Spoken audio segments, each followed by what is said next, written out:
I'm writing this because I need to get it out. 3 months later and I still can't sleep. Can't eat. Can't look at myself in mirrors without wanting to disappear completely. My name is Sarah, and I destroyed my entire life in the span of 30 seconds at my own wedding. But let me back up. Let me tell you how a perfect bride becomes the villain of her own story. It started 8 months before my wedding day. Jake and I had been together for 4 years, engaged for 1. We were planning this massive celebration, 200 guests, dream venue, the works. I was stressed beyond belief trying to coordinate everything while working full-time as a marketing coordinator. My sister Emma was my maid of honor. She's 2 years younger than me, always been the free spirit of our family. While I was the responsible one with the steady job and the mortgage, she was the artist who bounced between relationships and creative projects. Mom always said we balanced each other out. Emma offered to help with wedding planning, and honestly, I was drowning. So when she suggested handling the bachelor and bachelorette parties, I jumped at the chance. She was so enthusiastic about making everything perfect for us. The first red flag should have been how much time she started spending at our apartment. She'd come over to discuss party details with Jake and me, but somehow always ended up staying for dinner, staying to watch movies, staying way too late. Jake didn't seem to mind. If anything, he seemed more relaxed when she was around. "Your sister's so easy to talk to," he'd say. "No pressure, you know? She just gets it." I was too buried in vendor emails and seating charts to pay attention. When you're planning a wedding, everyone else's problems feel small. I brushed off the weird feeling in my stomach when I'd catch them laughing together in the kitchen. I told myself I was being paranoid, that wedding stress was making me see problems where none existed. The second red flag was Emma's sudden interest in fitness. She started asking Jake about his workout routine, then asking if she could join him at the gym. "Sarah's always too busy," she'd say with this innocent smile. "And I need someone to keep me motivated." Jake loved talking about fitness. It was his thing. He'd light up explaining proper form and nutrition, and Emma hung on every word like he was revealing the secrets of the universe. Again, I told myself this was normal. Siblings-in-law should get along, right? I wanted them to be friends. But then came the night that changed everything. 2 months before the wedding, I was working late on a presentation that could determine my promotion. Jake texted that he was grabbing drinks with his college buddy Marcus. Emma texted that she was having a girls' night with her friend Jess. Normal Tuesday night stuff. Except at 11:30 p.m., I decided to surprise Jake with his favorite takeout. I knew he'd be getting home soon and probably hungry. I pulled into our driveway and saw Emma's car. My heart started racing, but I told myself there was a logical explanation. Maybe girls' night ended early. Maybe she'd stopped by to grab something she'd left behind. Maybe Jake had come home early too and they were just chatting. I used my key quietly, not wanting to startle anyone. The living room was dark. But I could hear voices upstairs. Soft voices. From our bedroom. I stood at the bottom of those stairs for what felt like hours but was probably 30 seconds. My whole body was shaking. Part of me wanted to run. Part of me wanted to charge up there screaming. But mostly, I just felt this terrible, sinking certainty that my life was about to implode. I walked up those stairs like I was walking to my own execution. The bedroom door was cracked open. I could see them on my bed, the bed Jake and I had picked out together, with the sheets I'd bought for our future married life. They weren't doing anything terrible at that moment. They were just lying there talking, but Emma was in her underwear and one of Jake's t-shirts. His hand was in her hair. The way he was looking at her, I'd never seen that expression on his face before. Not even when he proposed. It was soft and unguarded and completely devoted. Like she was the most precious thing in the world. I made a sound. I don't know what kind of sound, but they both turned toward the door. Jake's face went white. Emma's went red. "Sarah," Jake started, sitting up fast. "This isn't. We were just." But Emma looked right at me with this expression I'll never forget. Not guilty. Not sorry. Almost defiant. Like she'd been caught doing something she had every right to do. "We need to talk," she said quietly. And that's when I knew. This wasn't a moment of weakness. This wasn't a mistake. This was a choice they'd been making for weeks, maybe months. While I was picking out flowers and addressing invitations, they were building something behind my back. I ran. I got back in my car and drove to my friend Michelle's house and cried until I threw up.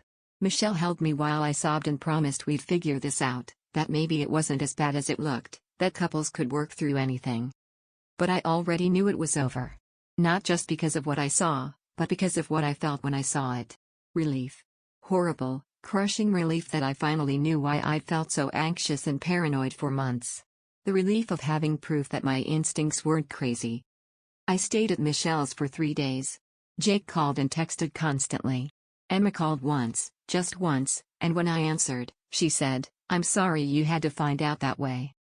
Not "I'm sorry it happened." Sorry I found out that way. Jake showed up at Michelle's on day 3.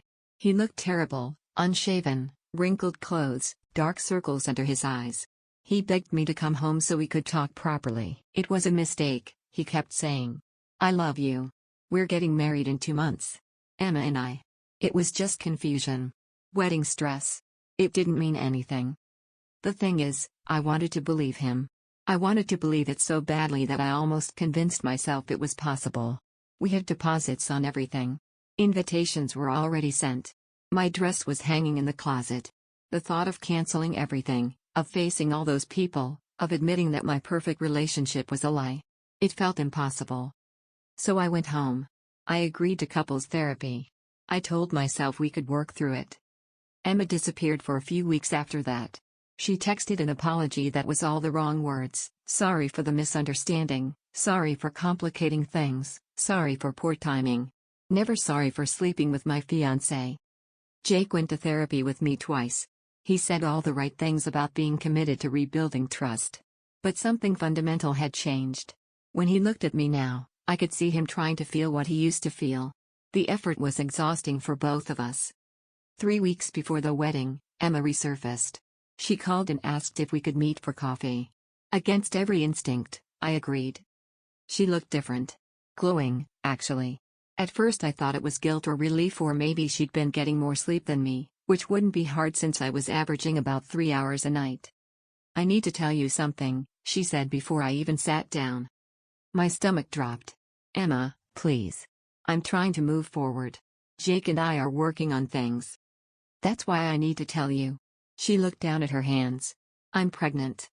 The coffee shop noise faded to nothing. I stared at her, waiting for her to say something else, something that would make this make sense. How far along? I heard myself ask. 6 weeks. I did the math. Right around the time I'd found them together. Does Jake know? She shook her head. I wanted to tell you first. I owe you that much. I laughed. Actually laughed, this bitter, horrible sound that made other customers look over. You owe me that much? Emma, you slept with my fiancé and now you're having his baby, but you think telling me first somehow makes it better? I know how this looks. How this looks. How this looks. My voice was getting louder. It looks like my sister destroyed my life for fun. Emma started crying then. I never meant for this to happen. I never meant to fall in love with him. Love. She said love. I left her sitting there and drove straight home. Jake was in the kitchen making dinner like it was just another normal evening. Emma's pregnant, I said. He dropped the wooden spoon he was holding. It clattered on the floor, and we both stared at it like it might contain answers. Sarah. Is it yours? He looked at me for a long time.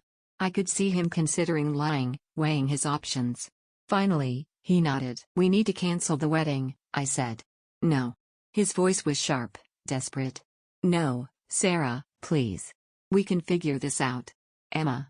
Emma can go away. There are options. This doesn't have to ruin everything. Options. He was talking about options while my sister was carrying his child. Get out, I whispered. Sarah. Get out. He left that night. I spent the next week calling vendors, canceling everything I could, trying to get deposits back. Most were non-refundable. 4 years of savings, gone. But the money felt like the least of my problems. I had to tell our families.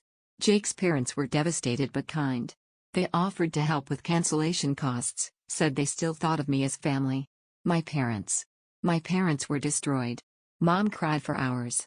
Dad didn't speak to me for days, not out of anger but because he literally didn't know what to say. How do we even begin to handle this? Mom kept asking. How do we come back from this?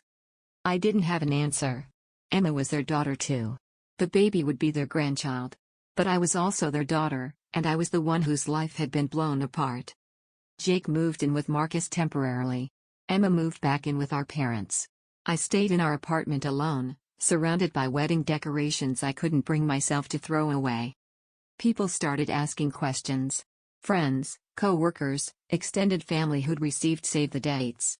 I developed a standard response: we decided to postpone. Not cancelled. Postponed. Like maybe if I used softer language, it would hurt less. But Emma started showing. And in a family as close as ours, secrets don't stay secret long. The truth came out gradually, in whispered phone calls and awkward family gatherings I stopped attending. I watched my relationships crumble one by one. Some people chose sides, mostly mine, thankfully. But others just disappeared. Mutual friends who couldn't handle the awkwardness. Family members who didn't know how to be around both Emma and me. Jake tried to reach out multiple times. Long letters about regret and love and second chances.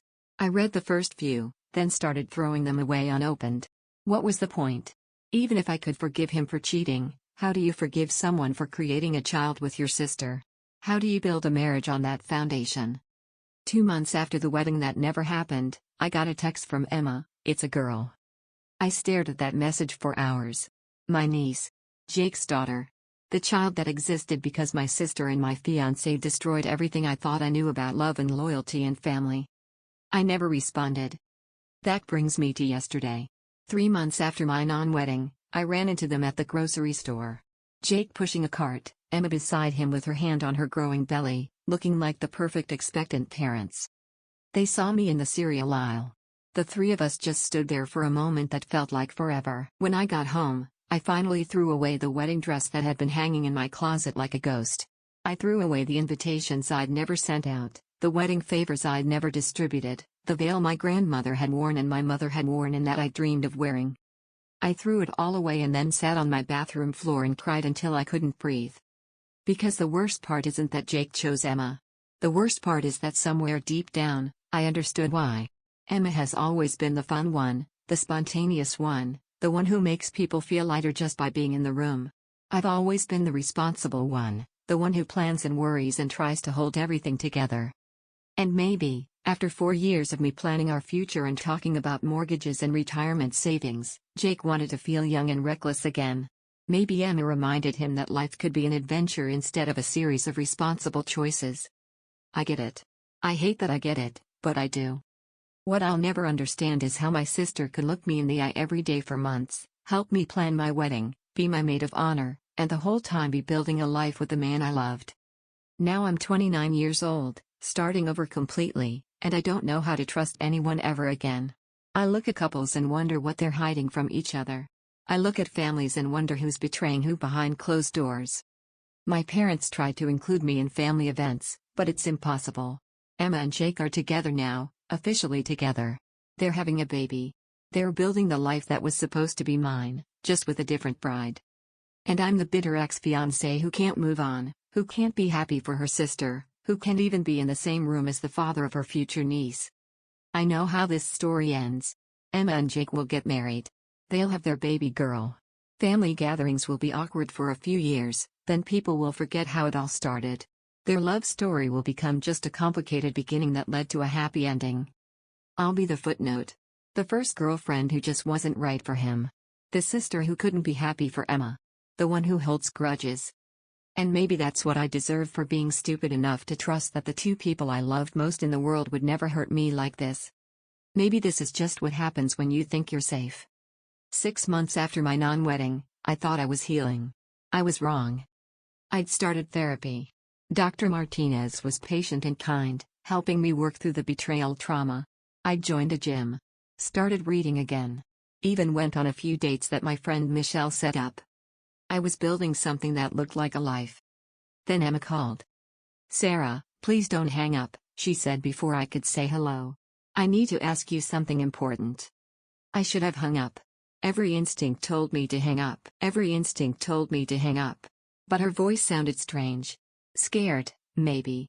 "What, Emma?" "Jake and I. We're getting married next month. Small ceremony, just family. And I know this is asking a lot, but..." She took a shaky breath. "I need you to be there." I actually laughed.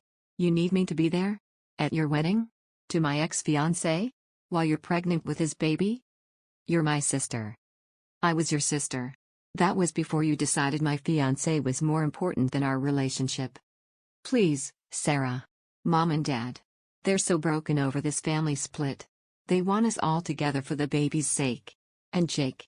Jake says he can't fully move forward until he knows you've forgiven us. Then I guess Jake's going to be stuck forever. One day. Just one day. Then you never have to see us again if that's what you want.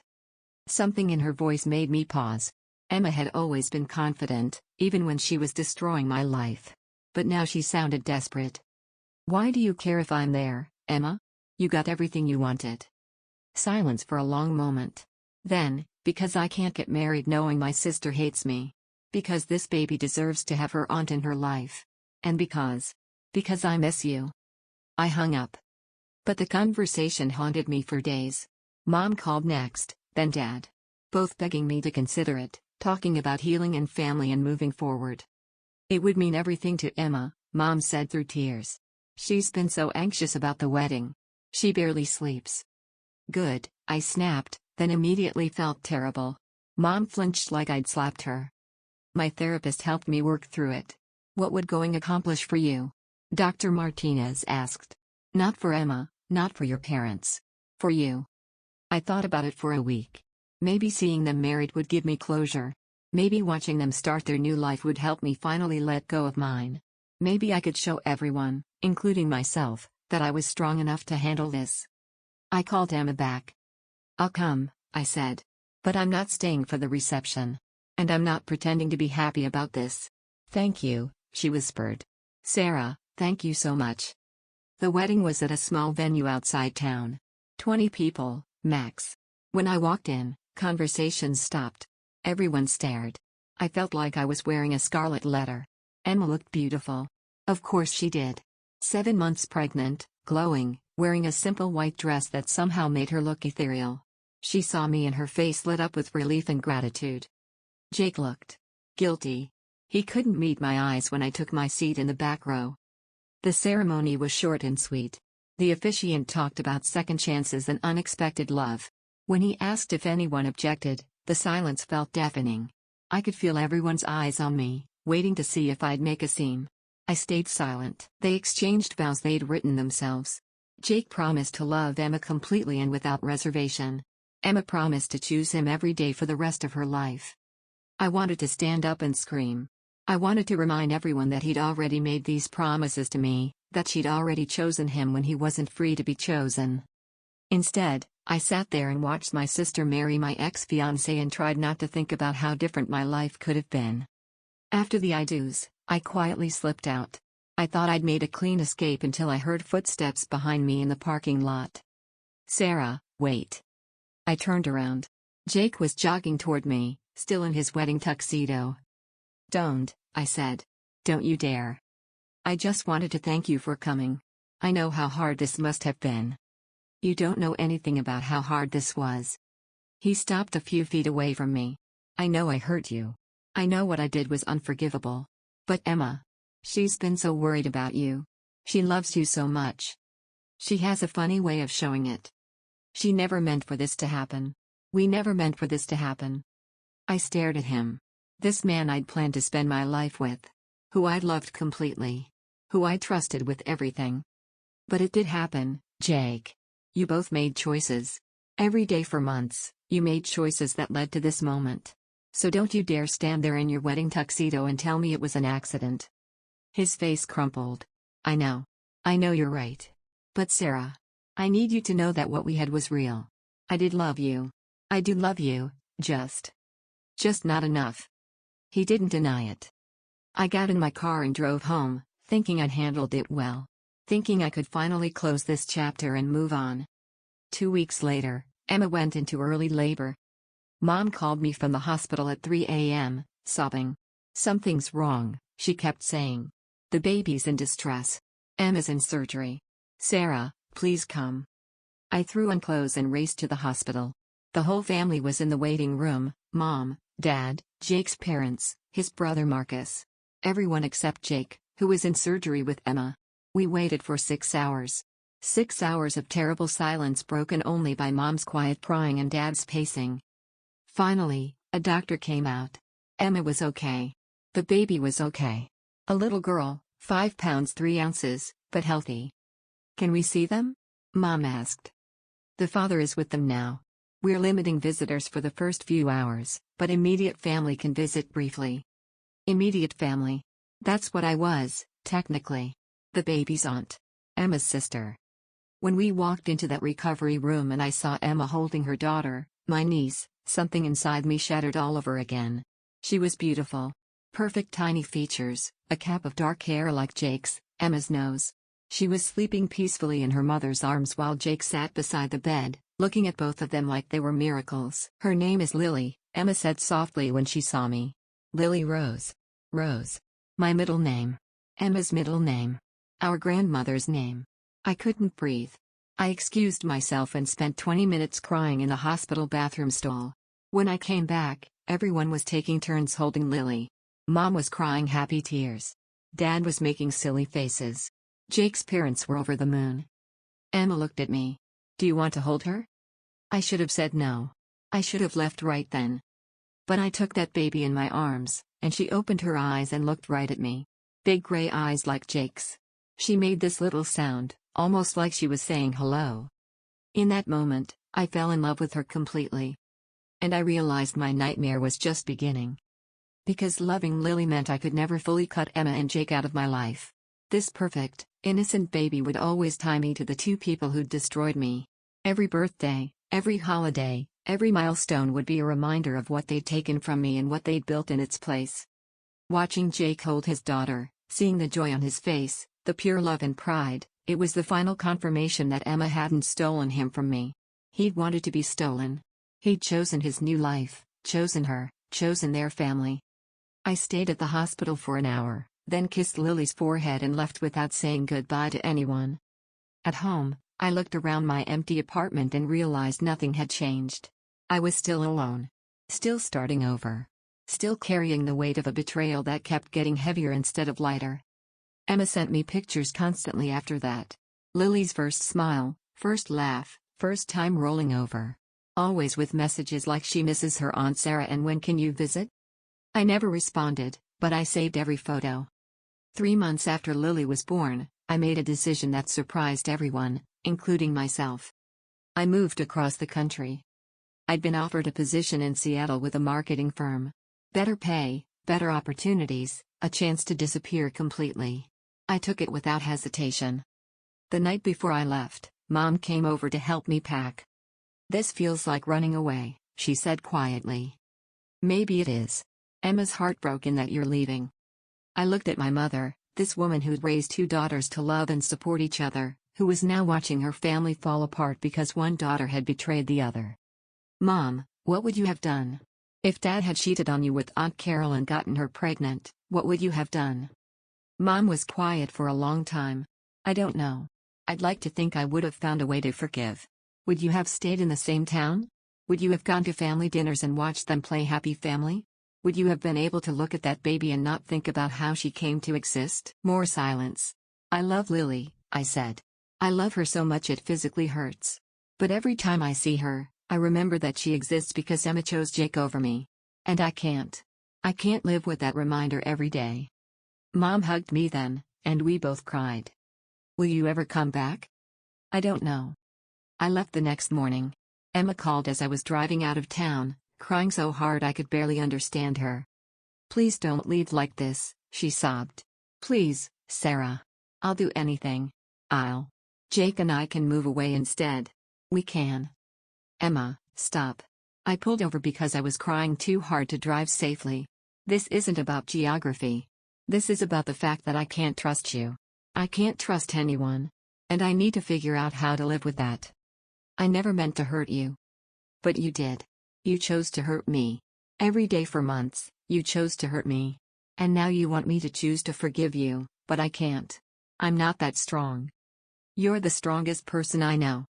"No, Emma. Strong people don't run away to Seattle. Strong people stay and work through things.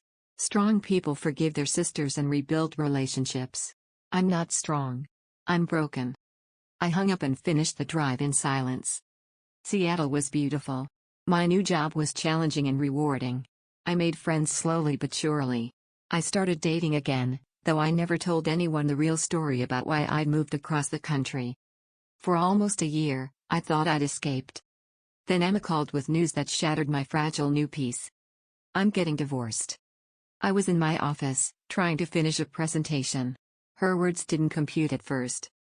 What? Jake and I. We're getting divorced. It's been coming for months. We tried counseling, we tried everything, but... Her voice broke. We can't make it work. What happened? He never got over losing you.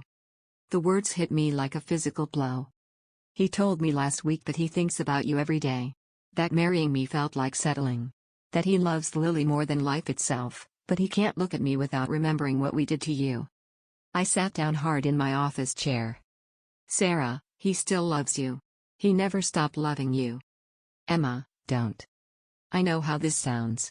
I know I have no right to tell you this. But he's miserable, and I'm miserable, and we're making each other worse every day. The only time he seems genuinely happy is when he's with Lily. What about Lily? Shared custody. He'll have her half the time. He's already looking for his own place. I closed my eyes. Why are you telling me this? Because I ruined your life for nothing. Because I destroyed our family for a man who was never really mine to begin with. Because I need you to know that you were right about everything. After I hung up, I sat in my office staring out at the Seattle skyline, trying to process what I'd just learned. Jake still loved me. Had always loved me. Our relationship could have survived, should have survived, if Emma hadn't interfered. But she had interfered. She'd seduced my fiancé, gotten pregnant with his child, and married him. The fact that it hadn't worked out didn't undo the damage.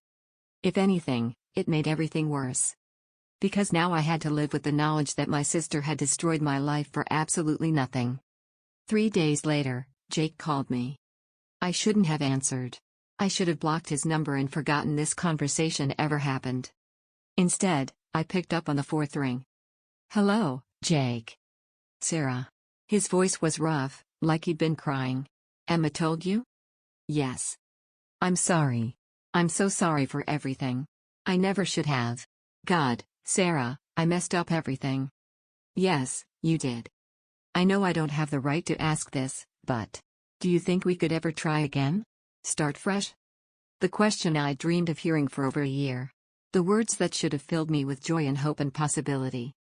Instead, I felt nothing but a cold, hollow sadness. No, Jake. Please, just think about it. We could take it slow, see if... No. Because every time I looked at you, I'd think about Emma. Every time we fought, I'd wonder if you were thinking about someone else. And every time I saw Lily, I took a shaky breath. She's your daughter. Your priority. As she should be. But she's also living proof of your betrayal, and I don't think I could ever get past that. He was quiet for a long time. Then, I understand. Do you? Do you really? Because I loved you, Jake. I loved you completely. I trusted you with everything I had. And you threw it away for someone who apparently wasn't even worth it. Emma was worth it, he said quietly. She is worth it. That's not why the marriage failed. Then why? Because I'm an idiot who didn't realize what I had until I lost it. Because I thought the grass was greener, and by the time I realized it wasn't, I'd already burned everything down. Because I'm the kind of man who cheats on a woman he loves and then spends the rest of his life regretting it. I hung up without saying goodbye. That night, I sat on my balcony overlooking Elliott Bay and tried to figure out where my life had gone so completely wrong. I'd been the good sister. The responsible one. The one who played by the rules and trusted the people I loved and planned for the future. Emma had been the rule breaker who took what she wanted without considering the consequences. And somehow, we'd both ended up miserable and alone. The only innocent person in this whole mess was Lily, who was going to grow up with divorced parents and an estranged aunt who lived across the country. I thought about that little girl, probably walking by now, maybe saying her first words. I thought about all the birthdays and holidays and milestones I was going to miss because I couldn't handle being around her parents. For the first time since this whole nightmare began, I wondered if I was the villain after all. Not for being hurt. Not for being angry. But for punishing an innocent child for the sins of her parents. For letting my pain turn me into someone who could walk away from family, Who could choose bitterness over forgiveness? Who could love someone completely but refuse to be part of their life? The truth was settling over me like fog. There were no heroes in this story. Just broken people making broken choices and calling it love. And somewhere in all that brokenness was a little girl who deserved better from all of us. 2 years in Seattle. 2 years of building a life that looked normal from the outside. Good job, nice apartment, a few close friends who knew me as Sarah from marketing instead of Sarah whose sister stole her fiancé. I thought I'd found peace. Then Lily turned 2, and everything unraveled again. Emma sent me a video. Just like she'd been doing for months, sending me pieces of Lily's life that I pretended not to save to my phone. In this one, Lily was at her birthday party, surrounded by balloons and cake. She was talking, real words now, not just baby babble. Clear as day, she looked right at the camera and said, "We're Aunt Sarah." I watched that video 17 times before I finally called Emma back. She asks about me? Emma's voice was thick with tears. Every day. She points at your picture on my dresser and says your name. Jake. Jake told her stories about you when she was little. About how much you love her. My heart was breaking all over again. Emma, I can't. I'm not asking you to come back. I'm not asking you to forgive me. I thought you should know that she loves you. Even though she doesn't really remember you. That night, I made a decision that would prove to be the biggest mistake of my life. I booked a flight home. Just for a weekend, I told myself. Just to see Lily, to let her know I hadn't forgotten her. It had nothing to do with Emma or Jake or the mess they'd all made. It was about an innocent little girl who deserved to know her aunt. I didn't tell anyone I was coming. I rented a car at the airport and drove straight to the park where Emma had posted pictures of taking Lily to play. I figured I'd accidentally run into them, spend an hour letting Lily get to know me again, then fly back to Seattle with my conscience clear. What I found instead was Jake, alone with Lily on the playground. He looked different. Thinner, tired, like he wasn't sleeping well. But when he saw Lily climb to the top of the slide, his face lit up with pure joy. "Daddy, look." She called, and he waved back with such genuine love that I almost turned around right there. But then Lily saw me. She stared for a moment, like she was trying to place me. Then her face broke into the biggest smile I'd ever seen. "Aunt Sarah." She scrambled down from the playground equipment and ran toward me with her arms outstretched. I caught her in a hug that nearly knocked me over, and she felt so solid and real and perfect that I started crying right there in the middle of the playground. "I missed you," she said into my shoulder. "Daddy said you live far away but you love me lots." I looked up and met Jake's eyes. He was standing a few feet away, watching us with an expression I couldn't read. "Hi, Sarah." "Hi. Emma doesn't know you're here." "No." He nodded slowly. "Lily, sweetheart, do you want to show Aunt Sarah the swings?" For the next hour, I got to be the aunt I'd always wanted to be. I pushed Lily on the swings, helped her across the monkey bars, listened to her chatter about her favorite books and her stuffed elephant and how she was learning to tie her shoes. She was brilliant and funny and so much like Emma at that age that it hurt to look at her sometimes. When she got tired, she crawled into my lap on a park bench and asked if I was staying forever now. "Just visiting, sweetheart." "But Mommy cries when she talks about you. She says she misses you so much her heart hurts." Jake sat down next to us. "Lily, why don't you go play on the slide one more time? Aunt Sarah and I need to talk." She skipped away, and Jake and I sat in silence for a moment. "She looks just like Emma," I finally said. "She acts like you, though. Always organizing her toys, making lists of things she wants to do. Yesterday she tried to plan out her entire week." "Despite everything," I smiled. "Poor kid." "Sarah." Jake's voice was soft. "I know what I'm about to say is selfish and wrong, but I have to say it anyway. Don't. I think about you every day. I dream about you. I compare every woman I meet to you, and none of them even come close. What I did. What we did. It's the biggest regret of my life." "Jake, stop. Emma and we're trying to be friends for Lily's sake, but we both know the truth. We destroyed something beautiful for something that was never going to work. And now we're all paying for it." I watched Lily climb the ladder to the slide, her tongue poking out in concentration just like Jake used to do when he was focused on something. "Do you know what the worst part is?" I asked. "Tell me." "The worst part is that I still love you.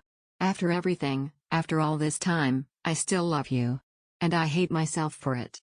Jake's sharp intake of breath told me he hadn't expected that admission. Sarah.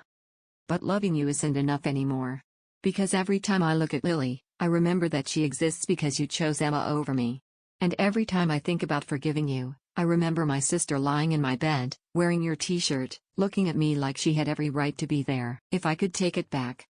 But you can't. None of us can. We all made choices, and now we have to live with them. Lily came running back over, breathless and grinning. Aunt Sarah, will you come have dinner with us? Daddy makes really good pancakes. I looked at this beautiful little girl, so innocent and hopeful, asking for the one thing I couldn't give her. I can't, sweetheart.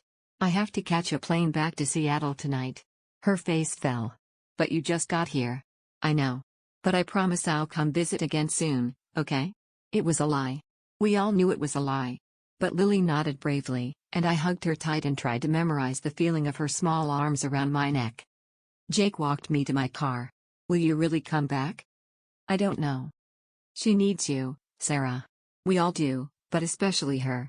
She's going to have questions as she gets older. About why her parents aren't together, about why her family is so complicated. She needs someone stable in her life, someone who's not caught up in all the drama. I'm caught up in it too, Jake. I'm the reason for half the drama. No, you're the victim of it. There's a difference.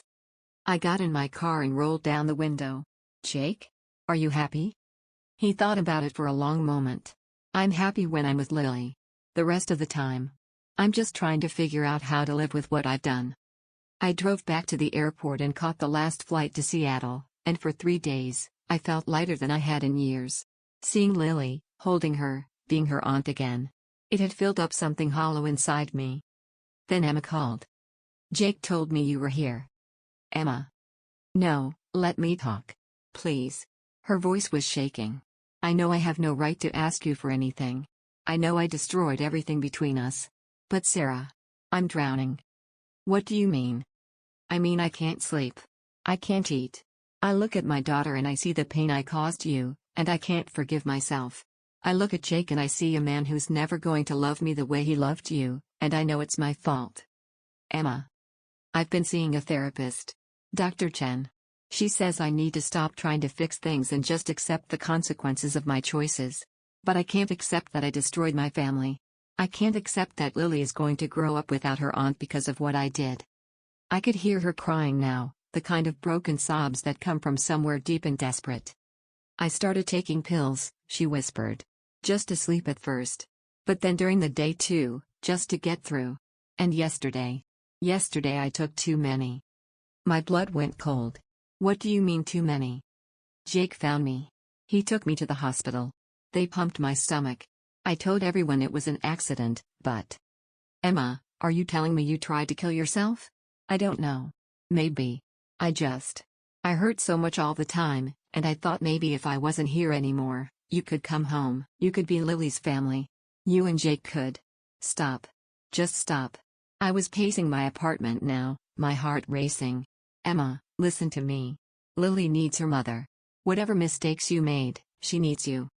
She needs a mother who isn't broken. Then get help. Real help.